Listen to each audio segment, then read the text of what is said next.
this is Jeff Nager with AMD World Championship, and we're here with Brian Fuller. You might recognize this guy. He's been on TV. Talk about this couple shows you've been on. Man, I've been around by now. It's weird looking back. Started on rides, did 10 overhaulings. I did a biker build-off. Been co-hosting Two Guys Garage on Speed as of recently. It's kind of winding down that job, and currently on, actually this bike was built on Cafe Racer TV. It's a beautiful looking bike. Tell us a little bit about this bike. Well, it's kind of, we've started a little bit of a frenzy on the internet, on the web, because we took a 69 CB750, which was the first year, and the most desirable, the most valuable, and I bought it from the original owner and then proceeded to cut it apart, totally dismembered in 25 minutes in front of the original guy who put 75,000 miles on it himself. So Brian Fuller makes guys cry. It was, you know, like, why did you do it? Why? And I'm like, you know, I mean, you need drama on TV. You know what I mean? I'm not going to yell at anybody. I'm a fairly nice guy. But, you know, you need to, like, you got to, like, piss a few people off here and there. And it sounds like you're making it happen. Hey, let's start at the front of the bike. What do we got going here? It looks like you got a cut-down fork and some really cool-looking brake systems. Yeah, we've got a set of Behringer inboard hubs. This is kind of a prototype unit.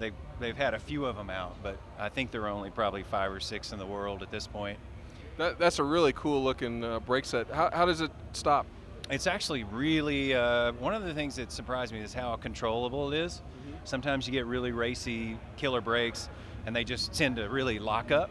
These are really feathered, progressive, you know. They're really light, so they go really fast.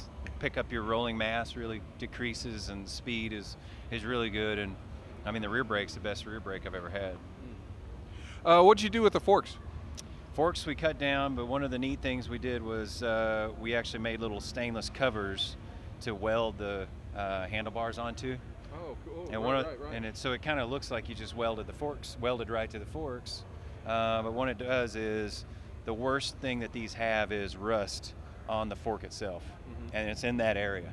And so in order to, you know, these are an inexpensive bike to start with, which is nice, but then if you've got to buy a new $400 fork for it, kind of defeats the purpose, you know. So we're able to cover that rusted area, you know, a place that usually has trouble.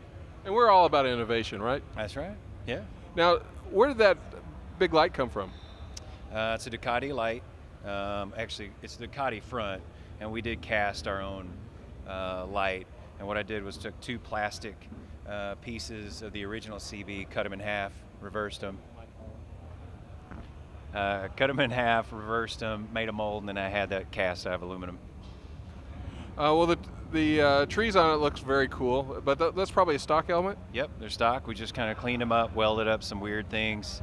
Carbs are CR, which I had to be sold on changing the carbs out. You know, everybody's like, dude, you gotta do, or not everybody. Actually, my motorcycle mechanic was like, dude, you gotta do the carbs. You gotta do the carbs. You gotta do the carbs. And eventually, when I tried them, now I have 3 sets. So you like them? I love them. I mean, they go from like to just bam, bam, bam, you know, like that. I mean, and you're all about the bam. All about the bam. So that tank, is that stock? That is stock, and we trimmed in the little, you know, leg pieces. We got an aircraft cap. The tail section I made from scratch on the show out of aluminum, and the little cast tail light is a piece I had left over from another little bike that I built. One of the cooler things too we did was we put the oil tank in the swing arm, and that's very cool. Nice touch. Yeah, it cleans it up and works really nice too. So you must have breathed a little bit on that engine. What do you mean breathe a little bit? You know, worked on it a little bit, put some work in it. It's got the big bore kit. The heads have been flowed. You know, some valve work, and obviously just a lot of, mainly just detailing. I mean, you don't really have to do much to these CBs to make them really come alive. I mean, the bike weighs about 375 pounds, and it's probably 80 horse, somewhere in there. I've never dynoed it, but roughly. So yeah, it'll scoot. It's fun. So the guy that was there when you cut up the bike, he must have liked what he saw after it got done. He likes it, you know.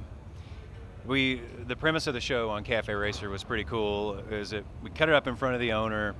On Cafe Racer, they always have a build. They have a find, a build, and a test. And so at the test, normally is like a pro racer. What we did was we had the original owner ride it, and we had the new owner ride it. And you hope that the original owner respects what you did. He's probably not going to like it that much, right? Especially when he has size 15 shoes. Dude had 15 shoes. Man, I think the header must roasted his toenails. Yeah, so the shoes didn't work out, but I had no idea his feet were that big. And but the new owner was just thrilled, and we got to ride it at the Barber Motorsports Park track. What a beautiful track. And we had 4 hours alone. Like we could literally turn around and go the other direction on the track on that bike. It was so much fun. So what's it like to ride? It's very aggressive stance, so it's it's pretty arm heavy. You're really leaned over a lot, which kind of makes you not want to go slow, because the most comforting part about this bike is when you're in it, because it really kind of takes the weight off your hands. Right. It's not fun to cruise. You know what I mean? It wants to go fast, and that's it. It just go, go, go, go. So racing to the cafe. Yeah, absolutely. So what was the most challenging part of this build? I mean, just the intensity of doing something on TV, and the intensity of any mistakes being just magnified. Like, hey, that's what TV does. Like, oh, you're making a mistake. Great. Let me film that. That's great. It makes for great TV.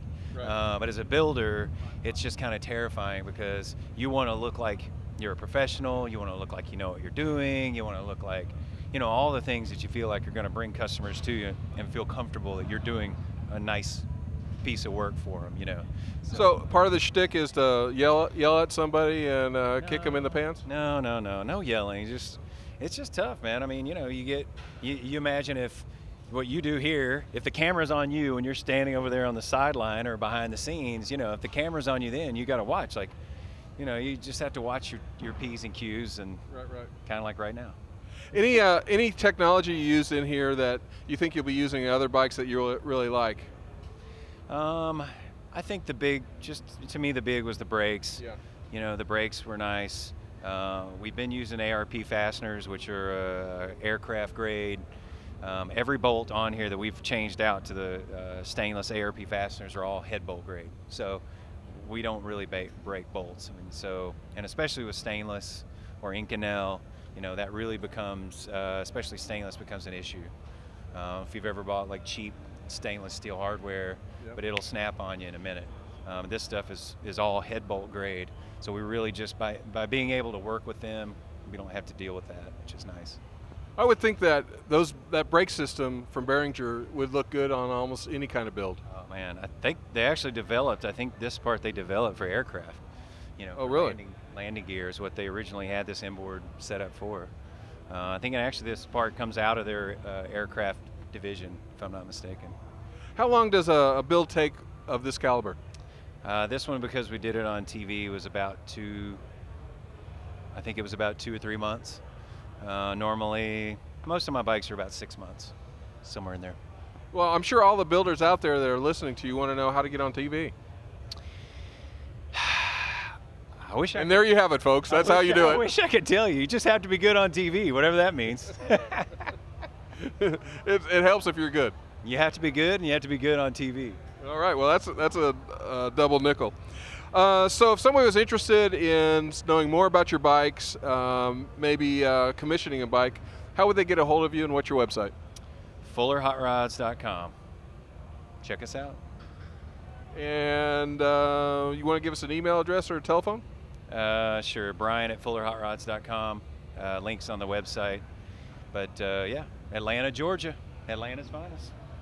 And how's it feel to be a television star? I don't know. It doesn't really feel that much different. It's just like being in a small town everywhere you go. You know what I mean? Like so you do get free coffee? Yeah, you're just like, I grew up in a really small town. Right. And so, you go down the store like, hey, Brian, what's going on, man? Hey! Except for you don't know who the hell that is. Just rock on, baby. Rock on! Yeah! Who are you? Do I know you? All right. Hey, well, good luck in the show here in Sturgis, and look forward to seeing a lot more of your stuff on television. Appreciate it.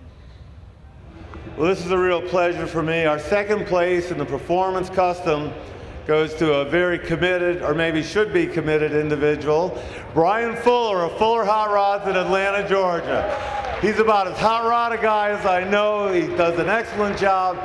Just went out of the box with his 836 Honda 750 engine. Thank you, Brian. Congratulations.